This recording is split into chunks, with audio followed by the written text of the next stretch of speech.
talked several times throughout this presentation about using mentor texts for writing, but I wanted to share with you that there's other ways to use literature, that you don't have to always study literature. But one of my favorite ways to connect reading and writing is to use stories that they love to spark ideas for their own writing. And here are just a few of my favorites.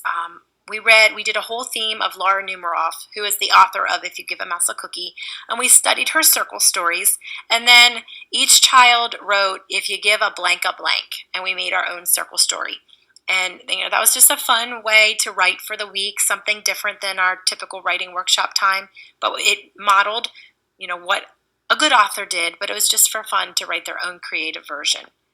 We also enjoyed Pete the Cat throughout the school year, and there were several Pete the Cat stories.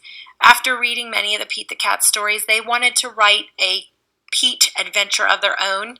If you haven't read Pete the Cat, in every book he kind of has a moral or a lesson that he teaches, and so they thought of their own moral or lesson, and then they took Pete the Cat on their own adventure where he's sharing his lesson.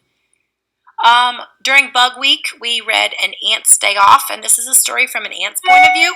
They got to be a bug then in their own stories, and they got to write a story from their own bug's point of view. And I had bees chasing people on playgrounds. I had ladybugs in a garden.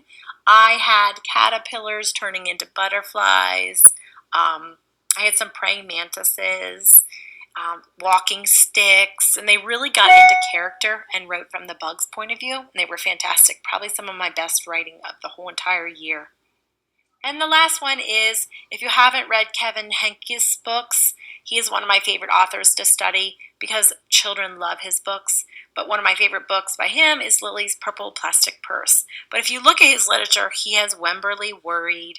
I can't think of all the titles, but there's a lot of alliteration in his stories. And so one of the fun ways that children wrote after we read some Kevin Henkes books were to write a story that had your name in the title and it used alliteration. And so I had Megan's Muddy Monday. I had, Robert's Running Round. I think that's what he called it.